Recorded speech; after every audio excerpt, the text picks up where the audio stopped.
people are willing to learn.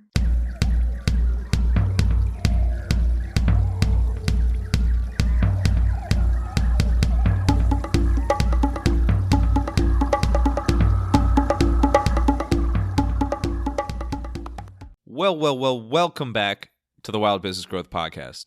This is your place to hear from a new entrepreneur or innovator every single Wednesday morning who's turning wild ideas into wild growth. I'm your host, Max Branstetter, founder and podcast producer at Max Podcasting, and you can email me at max@maxpodcasting.com to save time with your high-quality podcast. This is episode 132, and today's guest is Katelyn Brower. She is the social media manager at Sterling, and previously led social media and employee advocacy at Dun & Bradstreet. She is awesome and loves hippos. And in this interview, we talked about social media marketing, social media management, social listening, how to celebrate your team members, and of course, her podcast that dives into both football and Real Housewives, the latter, which I know lots about. Get ready for KB. Enjoy the show.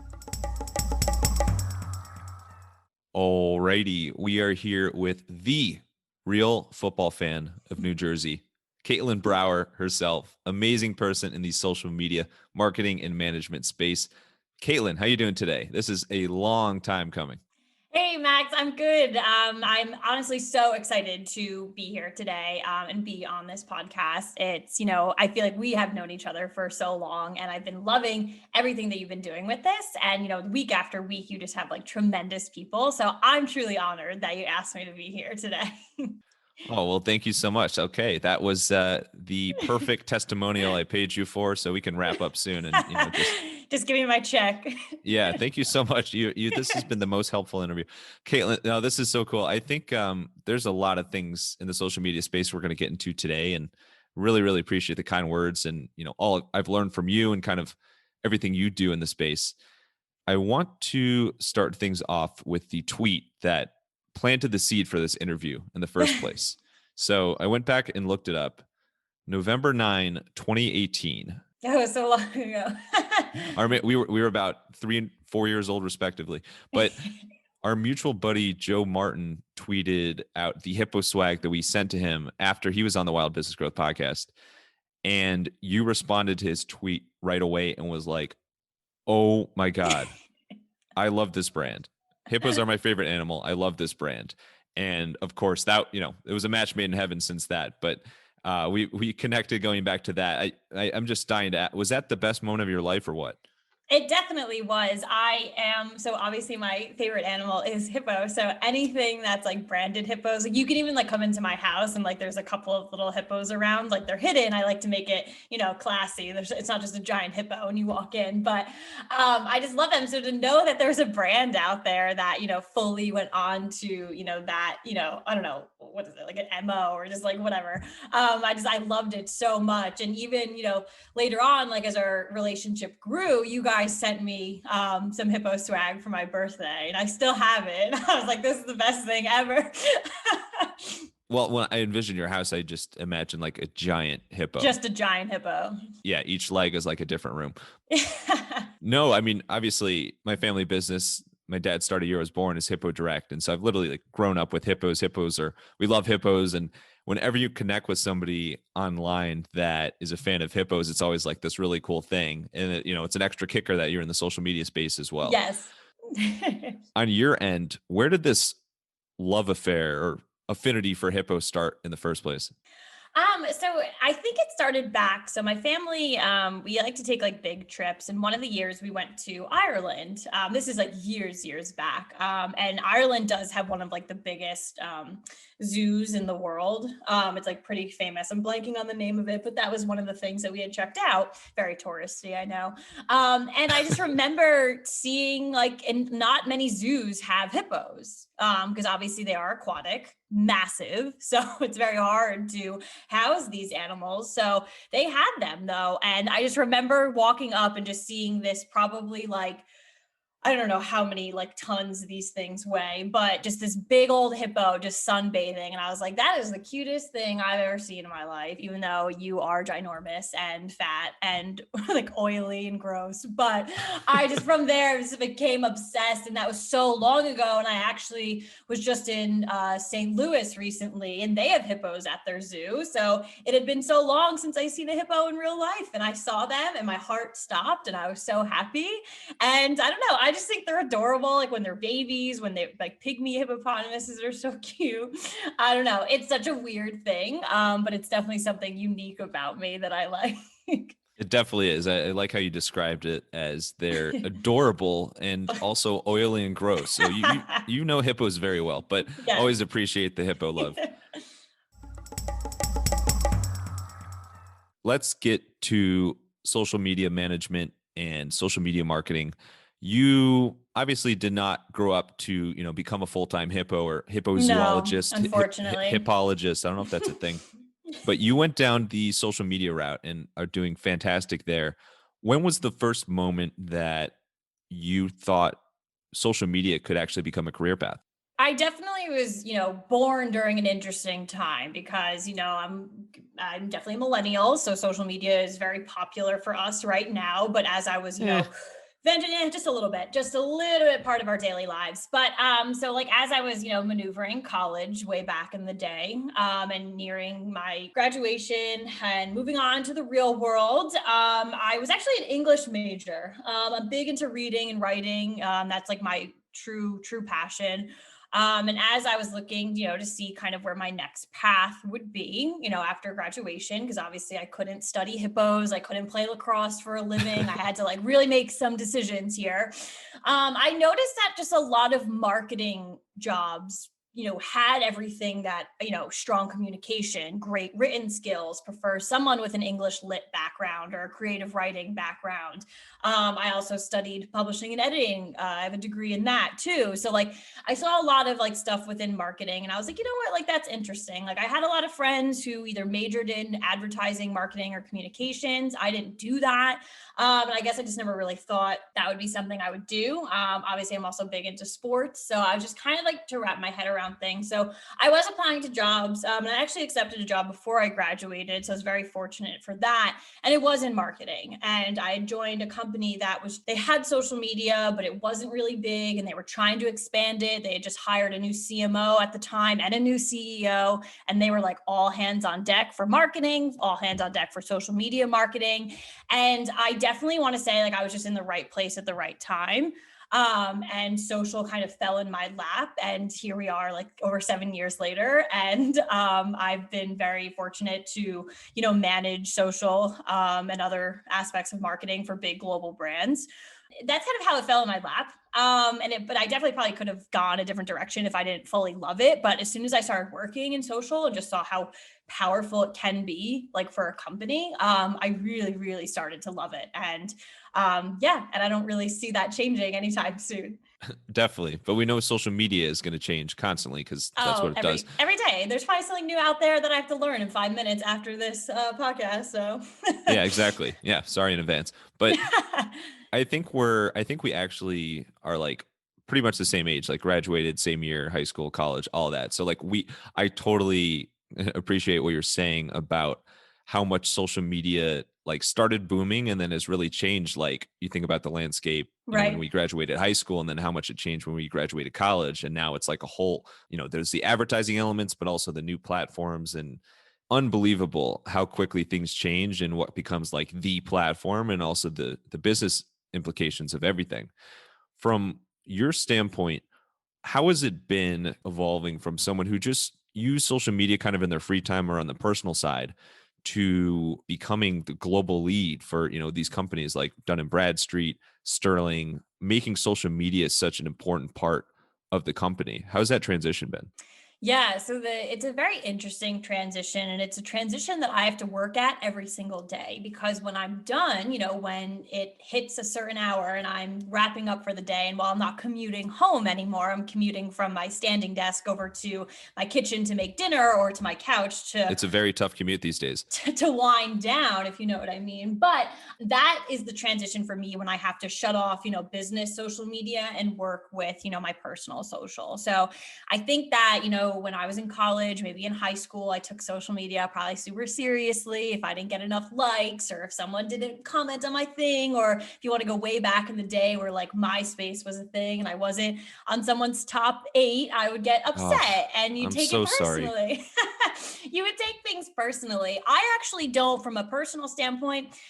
I'm not like super addicted to social media. It's definitely a part of like my day to day, but I truly just like the experience of engaging with people and sharing with them like my life. So, but if I don't get like amount of likes, comment, like I don't, that doesn't bother me. I don't care.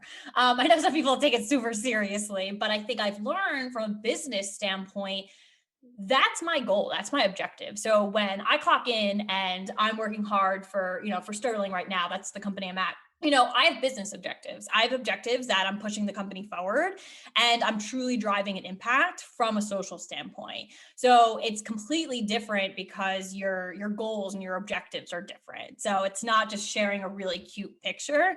I have to make a decision on a piece of content that is going to potentially drive, ROI for the company. It's going to make an impact on the next person that sees it crossing their LinkedIn feed. And whether that decision is someone wants to work with us or someone wants to work for us and make us a better company. So that's really what the transition is. And I think at the beginning it was a little hard because I only had the mindset of using social media personally.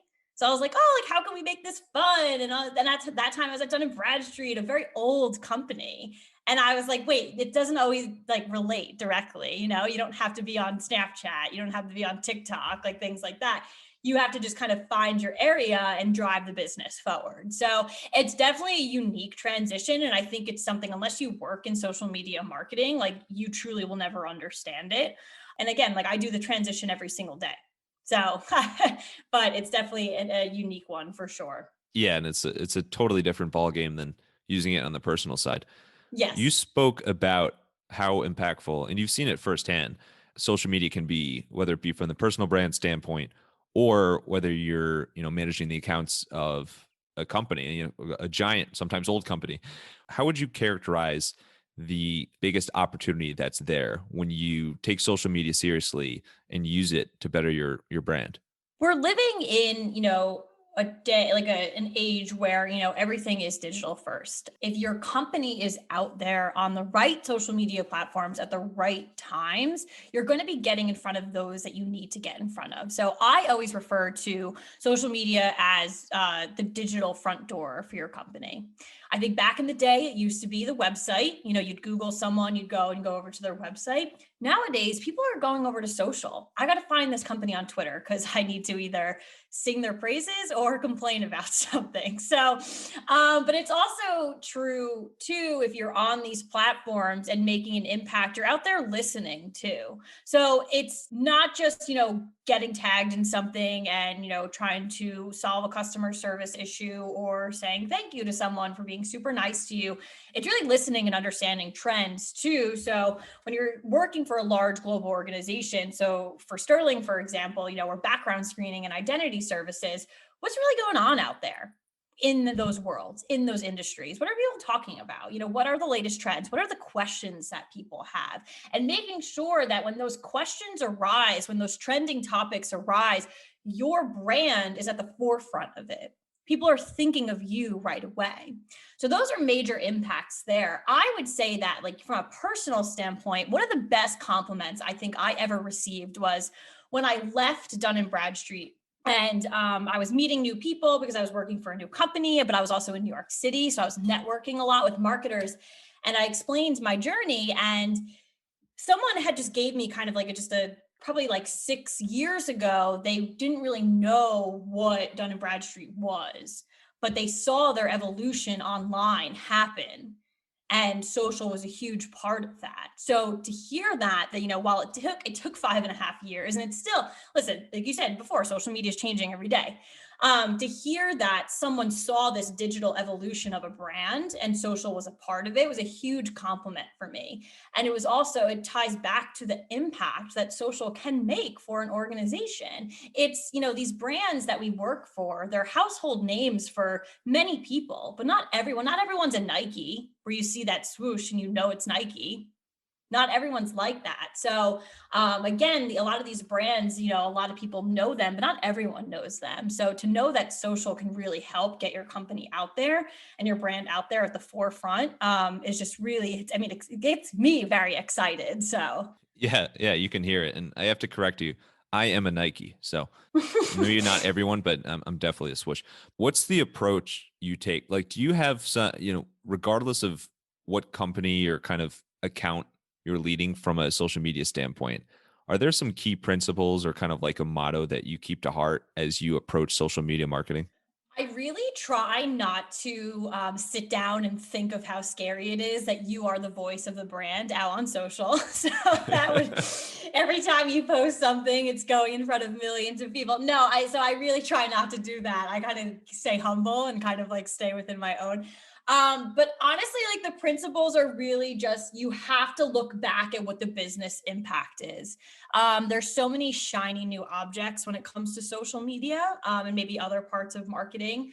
And you could really get bogged down with that and you can get trapped. And you've seen companies do it, whether they're consumer or B2B brands, you see them, they're trying to keep up with the latest trends. They're trying to download a TikTok for a company that doesn't make any sense. And that's what I mean by shiny new objects. But the principles, I really, again, what is this going to do for the business? Like, will this drive business impact? So if you really understand, the goals your organization has, the goals your marketing organization has, and then you take social media and tie it up into those two sets of goals, that'll really keep you on pace. Like that's like the main principle I like to follow. And then also to education. So many people obviously are on social media personally. It's on me to really educate, the people within the organization about social media. You might have a personal Twitter, but that doesn't really give you the knowledge of how we operate as a business on Twitter. And that's fine. That's not your job to know that. It's my job to know that. So education is truly important. And it's one of the principles I go. So making sure that everyone understands how to build out their profiles personally. Everyone understands what we're doing as a brand out on social. Why did we make a decision to do this? Why are we doing this campaign versus that campaign? Why are we measuring, metric 1, 2, 3? Not these metrics, things like that. Just like those two guiding principles, just making sure that you are staying on track with your business and your marketing goals, tying social directly to that. And then also too, just continuous education of social media and the reasons why you do things. And you're a champion of employee advocacy. I Oh, think yes. that's officially your title. But what are the most effective ways that you've seen that actually work as far as that education piece you spoke of? People are willing to learn. They want to learn. I know me, I'm always looking out there for the next learning opportunity, whether it's with social, marketing, business in general. People are truly willing to learn. So employee advocacy is interesting because you can, pay a lot of money for a tool and it makes it pretty easy, it makes it pretty automated. But before you invest, monetary wise, you need to invest in, your employees and you have to invest like time wise with them. So what I do is I make sure that I'm available like all the time. And I know that might sound scary, but what I mean by that is that, I have an open door policy. If you have a question on social media, Teams me, email me, call me, let's talk through it, whether it's for the brand or for you personally. Well, this is exactly how this interview was set up. Exactly. But it's just, yeah. So it's just you honestly just being there for people because people have a lot of questions. And I think people come to you with questions about social and they might, kind of, they're a little insecure about it. So like, this makes sense, like might sound stupid. I don't like when people do that because it's nothing's a stupid question because social media is my day-to-day job. It's no one else's. So you shouldn't have all the answers. If you do, I don't know, you might be coming after my job, but really just good to educate. I train our employees a lot on how to build up a personal brand, how to share and engage with companies like our own company. It's really just like going out there and making sure that people are aware of the resources being trainings, talking to me and things like that. And you find that, again, people are willing to learn. They get excited. They just need that little push and they need that little education. So Something that I have so much respect for you and other social media managers out there is it's a ton to handle. Like it's a ton on your plate. And you kind of alluded to it earlier of just like, like if you wanted to, you could get really like bogged down of like, oh my God, this is going to get seen by millions of people or mhm. like, what's the impact of all this? But it's a ton to manage. And how have you been able to, successfully manage all these different social media platforms and make sure that you're still hitting your goals when you are managing social media for such powerful brands?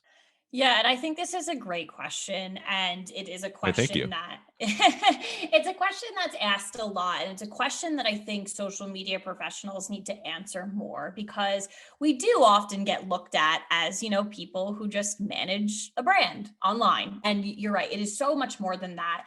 Social media is so interesting because everyone from the CEO to someone in the mailroom views your day to day work. Right. That's a little scary, but no, but it's not. It's the management comes with time. So I probably started in social media marketing as probably the most unorganized person, and I couldn't prioritize a thing for the life of me. But you just grow to understand, truly what is a priority. I can't do this by myself. So having a strong team around you makes you super successful. And what I mean by that, I'm a team of one. So I am. So social media is me. But I do sit on a very strong brand team. And then I also partner directly with everyone in marketing. I partner people with sales, in customer service, in product to make sure that if our relationship is strong, then that's how I can manage multiple things because my partnerships are strong. I'm not an expert in sales. I'm not an expert in product. Or like customer service. But if I partner with those individuals, I do become an expert because they put their expertise with me. So I can manage multiple things because I truly have a great team around me. So that is how, you could take the time to manage because social media is just ever spinning. It's always going to spin. There's always something new added in. Yeah. So really just making sure that you have a truly great team around you. And I know, maybe some people are listening. It's like, no, I'm just a team of one. It doesn't matter. You have to go and find those teammates across the organization that are truly going to help you manage the end-to-end, social media program. Right. And a lot of time, like if you're an entrepreneur or small business owner, maybe that's not someone in your organization. Maybe it's somebody that you're Yeah. partnering with from an agency or freelancer standpoint. You spoke about that time piece. How timepiece sounds like talking about a watch. Let's do like a mini case study here. If there's like 3 areas for you to focus on and you can only spend, like the most of your time on these 3 areas, what would you say those are from a social media management standpoint? Yeah, so I actually spoke at a conference. I think it was in the middle of 2020. It was virtual, obviously, so it was new for me. What? Speaking at a virtual conference, but I did show, and it was about being a one-man social team.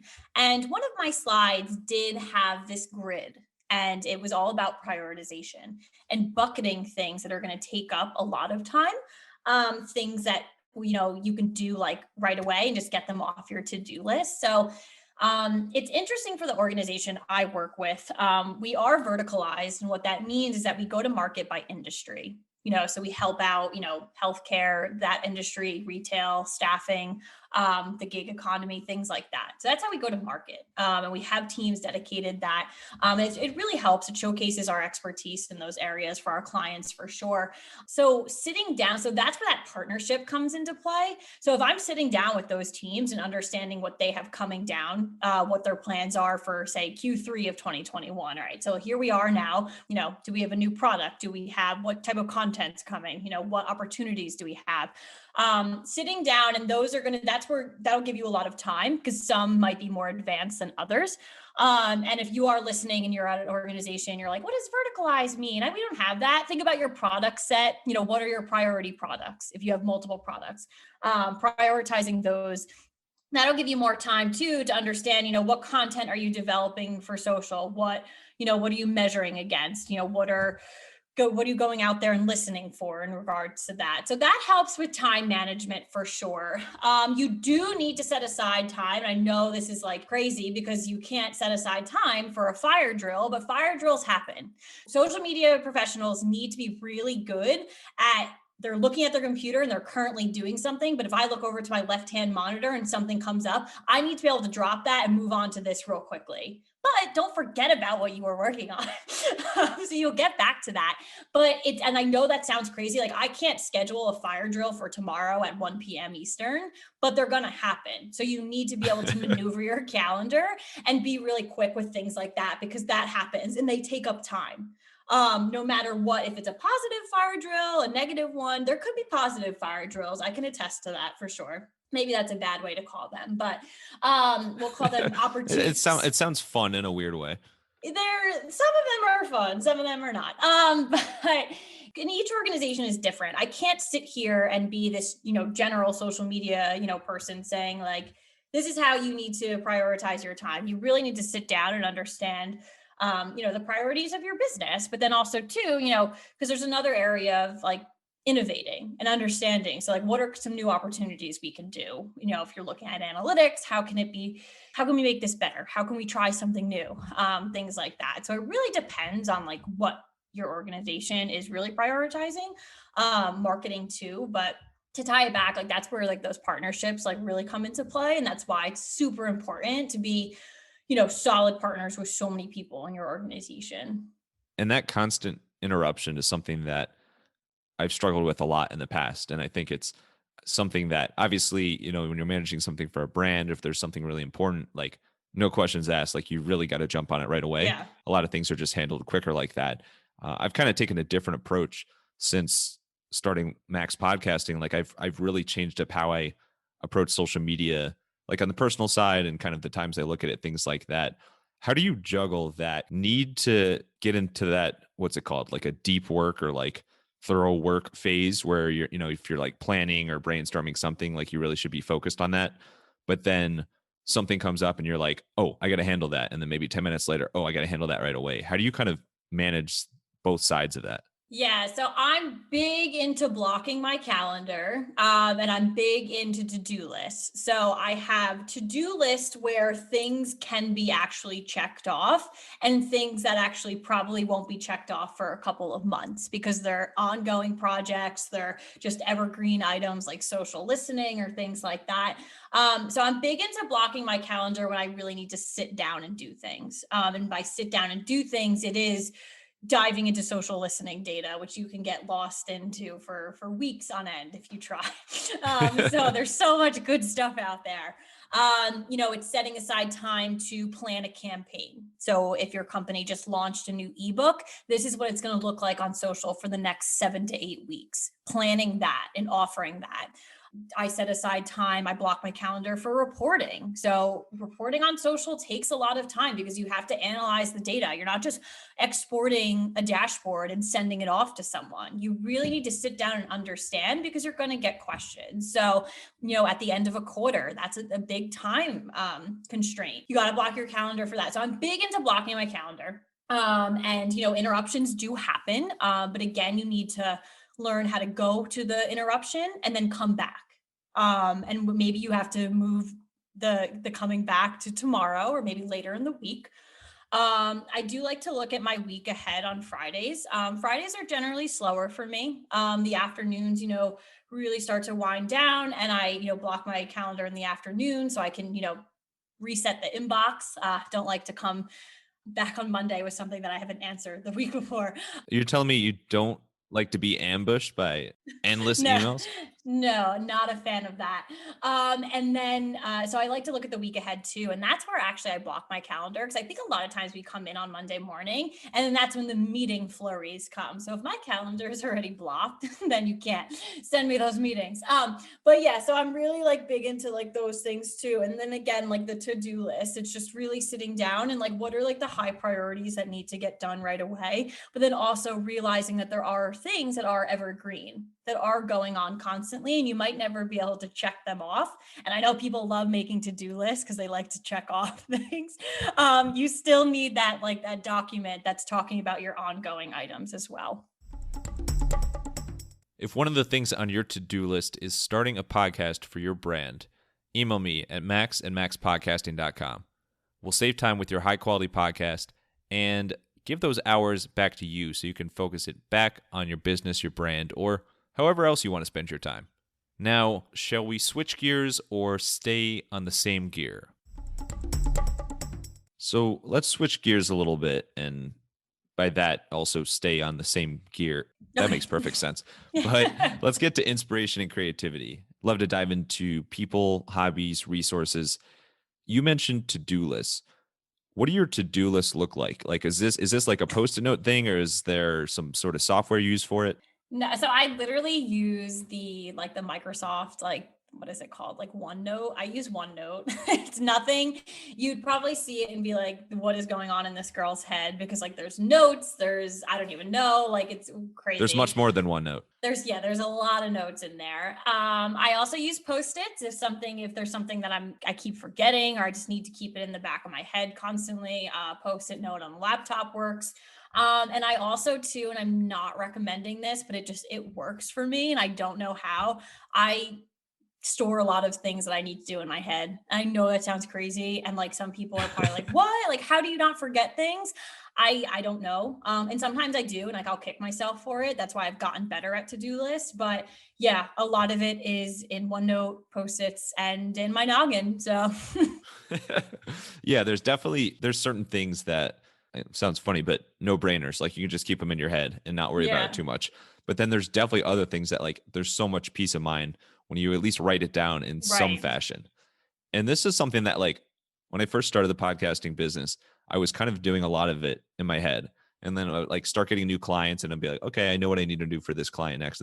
And then like it started to grow was like, oh my God, I need to get better at organizing this. And so now like I literally use an Excel file that I have like each week, which is kind of like a status and like updates for each client and like things to do. You're very organized. Why? Thank you. Well, I use OneNote. No, but like it took some key learnings early on to really realize how helpful it is to be organized like that. And I think there's always room to be more organized. You just don't want it to like totally take over your life. Yeah. And then another kind of tool that you mentioned is social listening. Do you have a go-to social listening approach that, as you mentioned, you get lost in for weeks on end? Yeah, so it's really important to be very detailed with your social listening. So it's really understanding what you're trying to look for out there. So with Sterling, it's very interesting. You know, our name is Sterling. So we What? really have to, I know, we have to weed out, the Sterling Shepherds of the world, even though I Sure. would Sterling Cooper. yeah, I want to go look at those people. But you have to weed out a lot of that stuff. It's really understanding your brand voice, your messaging, and everything like that. And then also too, if you're looking at industry things, so like background screening, identity services, background checks, it's really honing in on what you want to see because that's interesting too, because you can run a background check like on a person. Maybe you're in a relationship and you want to run it on, we can't do that. Anyway, that's not what our organization does. We do it for larger organizations, for human resources departments and things like that. So you have to weed out things like that. So it takes time. They're called queries. That's what you set up. And they're very advanced. A lot of these tools out there do a phenomenal job with these advanced queries, and it takes time. But once you set them up, you get some really good stuff out there. It's not just finding good information, you're also protecting your brand, because there could be people out there talking and they're not tagging you, and there's no way that you'd be notified unless you are doing some type of listening. So Do you have a favorite tool or a couple favorite tools that you use where you input these queries? Yeah, I mean, so right now we use Falcon. That is the end-to-end social media management tool we use. Sounds cool. Yeah, there's a bunch out there. At Dun& Bradstreet, we were using Sprinkler. So I was a big Sprinkler user for a very long time. Those are the two I'm most familiar with. But I believe every social tool like Sprout, Hootsuite, the big names like those, I think they all have a listening component to them now. So you really can find it anywhere. And if you're super, super bored and don't have money for a tool, you can just go across platforms and start looking at keywords, hashtags. It's just going to take you a lot longer, and you can't weed out the things you don't want to see, unfortunately. And that search tool, like Twitter advanced search, is incredible. You can Yes. see so much there. You can, for example, find a tweet from November 9th, 2018 between like a hippo family business and a person. How about people you follow? This could be people or publishers, resources that you follow that are some of your favorite follows out there because they share helpful tips that, relate back to you. Oh, this is so interesting. Oh, this is a good question. And you can't say Sterling Shepard, but like non-Giants answer. A non-Giants answer. So for social media, getting tips for that. If you search the hashtag marketing Twitter, I know you're a Oh part of yeah, that yeah. community. Ton of very talented marketers in that crew on Twitter, and just you get a lot of insights from people that maybe and perspectives that maybe you didn't think of before. So if you are active on social and you're trying to get more tips and guidance in regards to marketing in general, or even down to social media marketing, search that hashtag. It's hashtag marketing Twitter. You're going to find a lot of good insights from people, and I'm happy to look at that group every day and get a lot of insight, but then also provide a lot of insight to them too. So definitely smart people out there. Brands, I tend to follow, a lot of the competition across social media. I follow a lot of other B2B organizations, and then just brands that I like. Like I can't think of one off the top of my head, but like it's like any consumer brands that like Orange Theory, for example. So I'm a big Orange Theory person. So I follow them across social media. Following companies too really helps me because I understand if there is something new. So I've seen how brands use TikTok and knew early on that would never be something that we could adopt. And that's fine. You see companies try it, maybe some fail, maybe some succeed. But it's other things too. It's like, how does this company promote an ebook? How does this company share news from a press release?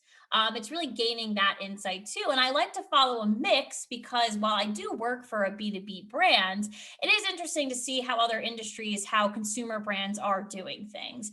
And then obviously with competition, you just have to have a leg up there and truly understand what they're doing. So, and making sure that, we're doing it a little bit better. A little bit better. A little bit. Hashtag marketing Twitter. Marketing Twitter is awesome. I've seen more and more tweets like by the day, by the hour, by the minute. Okay, not by the minute, but like pretty much daily. New professionals in the marketing space, like people who just graduated college and were like, "Hey, heard about this marketing Twitter thing? Like, just wanted to kind of introduce myself to the community." And these things get retweeted and like so much Yeah. interaction. I feel like it's for somebody interested in the marketing space, just kind of throwing yourself into the conversation around marketing Twitter. You just are connected with so many amazing people and can definitely open a lot of doors for you. I think we need to start like hashtag marketing LinkedIn because LinkedIn needs like that Oh, too. I love LinkedIn. LinkedIn's the best. Yeah. And then outside of that, so kind of more on the personal side, what hobbies do you enjoy that help to kind of balance out the work side and help you stay creative? Yeah, so I'm very into like fitness. So like I had mentioned before, Orange Theory. So I go to Orange Theory probably 6 times a week when I'm being good. I might not go today, so don't quote me on that one. Oh, well, this is the one off day. I don't, six is, it's decently respectable. Yeah, it's, not quite every day of the week, but I try. I could not go 7 days a week. So good for all of you warriors out there that do. But yeah, so I'm big into fitness. I did play college lacrosse. So just being active has always been a part of my life. So I've been going to Orange Theory for probably about 2 years. I'm a big runner too. So I used to run half marathons all the time. But it keeps me, I like being active and, going to the gym and things like that, because it's right now it's a good way to transition from like that work-life balance. So whether I'm going after work and I'm kind of transitioning out of work mode, or sometimes I do go in the morning, and that'll set me for the day and set me up for success. And then I transition into work mode. So big into fitness. I know you are a great intro of me calling me the real football fan of New Jersey. You're the real fan. I am the only one. No, so I host a podcast called The Real Football Fans of New Jersey. That is so fun for me. It's about football. It's about housewives. It's such an unlikely combo, but it works. My best friend Katie and I have been hosting the show for over 3 years now, and it is just so fun to just sit down with her once a week and just talk all things football and housewives. And we have a glass of wine while we do it. And, our fan base has grown so much over the past 3 years, and it's such a great crew we sit down and talk to each week. So that's something definitely, that's a hobby, I would say. And then I don't know. I'm trying to, I'm big into reading. I like crossword puzzles. That's another way I like to transition my day sometimes. Start with a crossword puzzle, end with a crossword puzzle. I was doing them last night. It was funny. I had them on my kitchen table, and my boyfriend had noticed. He was like, "You haven't done a crossword in so long." And I was like, he was almost like shaming me. And I was like, oh God. I was like, I got to get back on the crossword. You're not going to Orange Theory enough days a week. You're not doing enough crossword, but I mean, it's just, I had to get back on my game. So yeah, you're really slipping. I love your podcast, Real Football Fans in New Jersey. And I think to be fair, I know a lot about football. I know absolutely nothing about Real Housewives. So when you do like the Instagram stories, I'm always quick to answer with like, who's going to win this week or which player is going to, play better. And then I'm like, who's this? When the Real Housewives, but I'm sure there's a lot of people that are into both or just strongly one or the other. So it's a really cool mix that you do. And I think it's so awesome that you do something like this that are kind of two areas that you're really passionate about, but they don't tie back to your day job. And I feel like so many people we know in the marketing space or just in the business space have podcasts that tie back to business.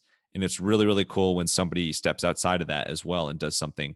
What gave you, I guess, the courage to go out and do something and create a podcast that was a bit outside of what you do on the daily?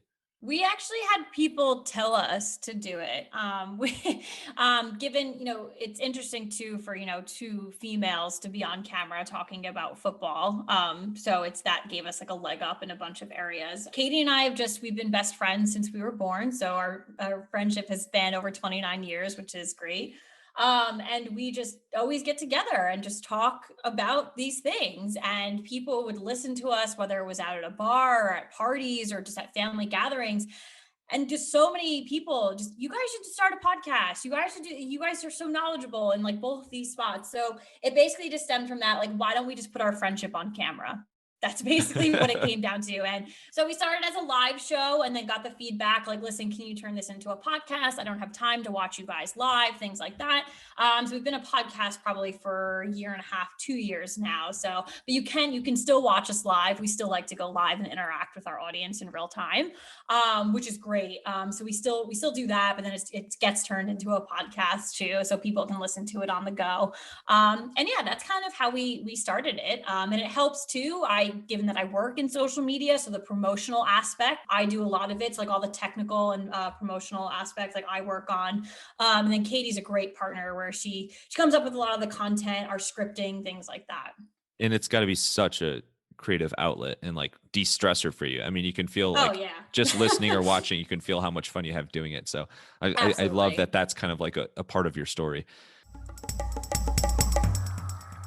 Let's get to a fan favorite segment called the Wild Business Shout Out of the Week. The Wild Business Shout Out of the Week. Thank you. I know it was as if it was a hippo playing harmonica. Wild Business Shout Out of the Week. This is where we talk about a creative marketing campaign or approach that caught our attention. And there's something Unilever's doing that really, really resonated with you. Really, really resonated. That's a lot of alliteration. But Unilever doing something that resonates with you. Can you share what that is? So I'm big into LinkedIn. I thought it was so funny before you said we should start marketing LinkedIn. We should. I love LinkedIn. And I work for a B2B organization. So that is our big stomping ground. So I'm in the platform constantly, just always looking at things, looking at brands. And I wasn't even out there searching for anything in particular. And I've noticed over the past it was probably a little bit after like the height of the pandemic last year that I noticed Unilever was really promoting their people and getting their people out there. And they were using the hashtag, and they still are. So I would look. And this is just on their LinkedIn. I'm not sure if they're doing it anywhere else, but this is where I've been following along. They're using the hashtag called Uniquely Unilever, and they're just showcasing their employees in so many different ways. They're showcasing, excuse me, their office spaces, which I know right now we're not there, and they make point of that, but they want to show people where, eventually we'll go back to. The way in which they showcase some of their employees is through like flip books. So they're uploading PDF files into LinkedIn. You can swipe through and learn about someone from sales. They're doing journeys. So Unilever is unique because they have all of those, household names, those brands underneath that larger brand. I can't think of one off the bat of what brands they own and operate, but Wow. Just maybe if you had done one more crossword puzzle last night. I know, seriously, it's probably one of the brands in my crossword puzzles, but they'll do journeys. So this person went from brand here to over 20 years, worked at all of these brands under Unilever. So things like that. So they're just getting so many faces and so many stories out there. And I think right now it's so crucial to talk about your people. It's while we're going out there and we're trying to sell things on social. We're trying to make business and we're trying to drive things forward. Showcasing your people only helps that. Unilever is such a household name. You go in your cabinet and you probably see all these products that they own. So for them to showcase their people and to really prop them up, that's great. You see who's operating this organization that lives within your house every day. So I think it's important for a company like that to do that, but they're doing it in such an incredible way. And I love the hashtag Uniquely Unilever because it's such a unique way to do things. And I think they're doing a phenomenal job. It's uniquely Unilever, and it really, really, really resonates with you just to set all sorts of records for alliteration. But Yes. it is a really, really good campaign. It's just impressive when, they're one of the biggest companies in the world. They could, if they wanted to, just focus on their brand name, and like obviously people all around the world would know them. But it just adds such another deeper level and human element when you do focus on your humans, when you focus on the people that make up the company. Because the company at like surface level, it's a fictitious thing. It's actually the people that, make the company a real thing. Absolutely. Let's wrap up with some rapid fire Q&A. You ready for it? Okay. I don't know. All right. I think you are not ready for it, but regardless, let's get wild. If all the wineries in the world could only make one specific type of wine, what would you want that type of wine to be? Chardonnay. All right. No hesitation there whatsoever. No. You played goalie in lacrosse. What is a quick tip you can share on dealing with a bunch of scary objects flying at you? Close your eyes. No, I'm kidding. Just you gotta be quick. Gotta be quick. Definitely. Speaking of quick, let's talk quirks. What is a quirk you have that maybe your boyfriend or family, someone calls you out for that, other than being a huge Hippo fan, is just something a little quirky about your personality? I'm like a complete spaz. I freak out over like the tiniest things and raise my voice to where people have to be like, calm down. So if you couldn't tell how energetic I am, I'm quite the spaz for sure. Well, speaking of energetic, who is your favorite Real Housewife of all time? Oh, probably Bethany Frankel. And then I've been dying to ask you about this. So you kind of like memed yourself. There's a picture of you at a Giants game. I'm not sure when it initially happened, but it was obviously a game that was tough for the Giants. You did not have the happiest look on your face, and it was caught on TV, and now it's like somewhat viral. What's the story behind that? Where did that pic come from? So it was a couple of years ago. The Giants were playing the Tennessee Titans at MetLife Stadium. My sister and I were very fortunate enough to where we were on the field prior to the game. Got to get some high fives from people. I saw Derrick Henry for the first time in real life. He is the biggest person I've ever seen, and it's scary. And it was I think he's like bigger than Shaq secretly. It's I was speechless when I saw him. It started off the day great. It was snowing though and raining, and it was just an awful, awful day for football in a not dome stadium at MetLife in New Jersey.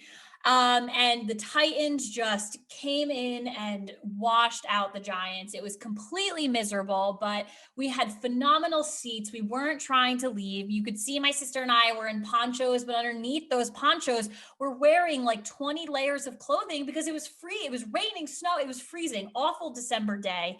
And at that moment where I was caught on camera, It was on TV, and the Titans had just scored. I think it was like the third touchdown in a row. Both my sister and I, like, we looked over and looked back, and you see this just dirty look on my face because I was not happy. A lot of people don't know my sister is in the picture too. I always crop her out, and she gets mad at me. But she's not looking particularly happy either. But so that's the story behind that picture, and it's just resonated so well with like Giants Twitter over the past couple of years, and I just think it's hilarious. So it's so great, and I'm sure you've tweeted out not one but maybe like a million times. All but the time. I've seen other people tweet it as well. Like it's an incredible picture, and as my girlfriend's a big Giants fan as well. I'm a Browns fan, so like obviously in both of our histories, if depending on the franchise, if you go back recently or if you go back a long time ago, there's some great successes, but there's been a lot of hardships. Yes. In our lifetime, especially. So totally resonate with that picture. You just hit the nail on the head, and it's so cool that you like became one of those people that is caught on TV, and people are just like, oh my God, I need to share this out. Yes, exactly. Well, Katelyn, thank you so much for coming on. This has been amazing. Long time coming. All started with a tweet about hippos and then a hippo tweet. And here we are. And they're still so cute and oily and gross. So thank you so much for coming on. Where's the best place for people to connect with you on social or whatever you want to shout out? Yeah, thank you so much for having me. I had so much fun doing this interview. It was so great. So the best places to find me will be on Twitter and LinkedIn. So LinkedIn, I am Katelyn Brower. I work at Sterling, so you can see all the branding. That's how you know you've hit the right profile.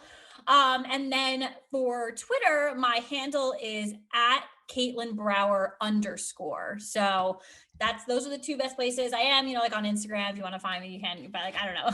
The best places to reach me though and engage will be on LinkedIn and Twitter. Perfect. And of course, involved in marketing Twitter and marketing LinkedIn. Yes. And last thing here, final thoughts, stage is yours. It could be whatever you want. It could be a verbal representation of how you felt that day with the Giant. No, I'm just kidding. But send us off here. Take it home. Yeah, no, again, thank you so much. This was truly incredible. Social media marketing is something that I'm truly passionate about. And it is just, it can be so powerful for a brand. So to all the social media marketers out there, keep kicking butt. And yeah, it's great to always talk about stuff like this. Kicking butt and taking names and taking candid pictures at Giants games. You can find that picture, by the way, at maxpodcasting.com/Katelyn-Brower, which is the same format as all of our show notes. Thank you so much, Katelyn, for sharing your stories, your tips, your insights, and thank you, wild listeners, for tuning into another episode. If you want to hear more wild stories like this one, make sure to subscribe to the podcast on your favorite app and tell a friend about the Wild Business Growth Podcast. You can also find us on Good Pods, and for any help with podcast production, you can learn more at maxpodcasting.com. Until next time, let your business run wild. Bring on the bongos!